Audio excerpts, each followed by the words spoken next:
بسم الله الرحمن الرحيم. يا بني إسرائيل اذكروا نعمتي التي أنعمت عليكم وأني فضلتكم على العالمين. واتقوا يوما لا تجزي نفس عن نفس شيئا ولا يقبل منها شفاعة ولا يؤخذ منها عدل ولا هم ينصرون. وإذ نجيناكم من آل فرعون يسومونكم سوء العذاب يذبحون أبناءكم ويستحيون نساءكم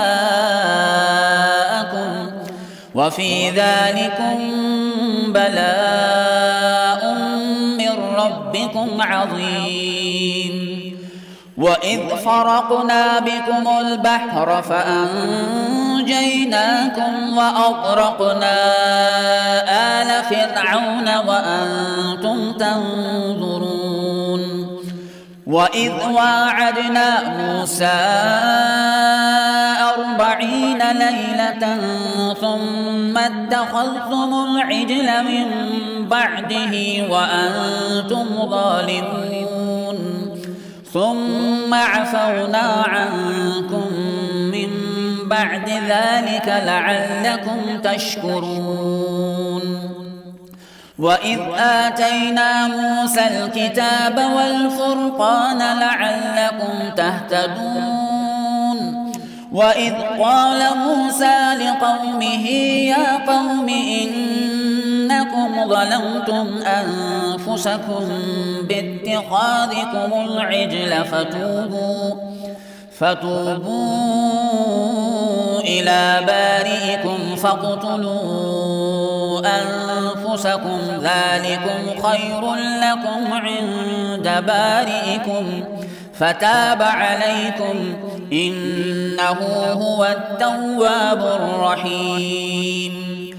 وإذ قلتم يا موسى لن نؤمن لك حتى نرى الله جهرة فأخذتكم الصاعقة وأنتم تنظرون ثم بعثناكم من بعد موتكم لعلكم تشكرون. وظللنا عليكم الغمام وأنزلنا عليكم المن والسلوى كلوا من طيبات ما رزقناكم وما ظلمونا ولكن كانوا أنفسهم يظلمون. وإذ قلنا ادخلوا هذه القرية فكلوا منها حيث شئتم رغدا وادخلوا الباب سجدا وقولوا حطة نغفر لكم خطاياكم وسنزيد المحسنين. فبدل الذين ظلموا قولا غير الذي قيل لهم فأنزلنا على الذين ظلموا رجزا من السماء بما كانوا يفسقون. وإذ استسقى موسى لقومه فقلنا اضرب بعصاك الحجر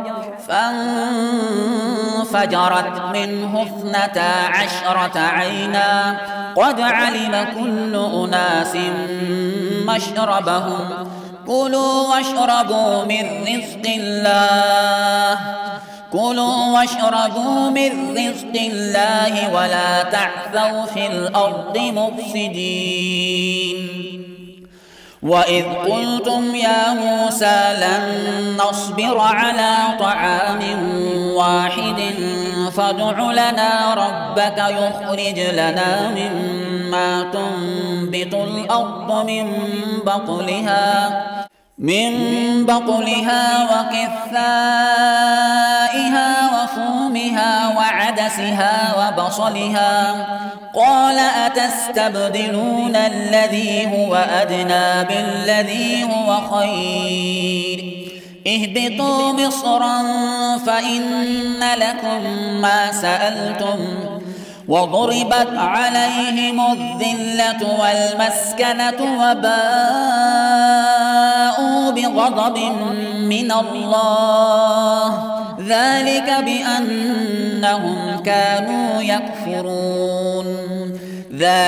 بأنهم كانوا يكفرون بآيات الله ويقتلون النبيين بغير الحق ذلك بما عصوا وكانوا يعتدون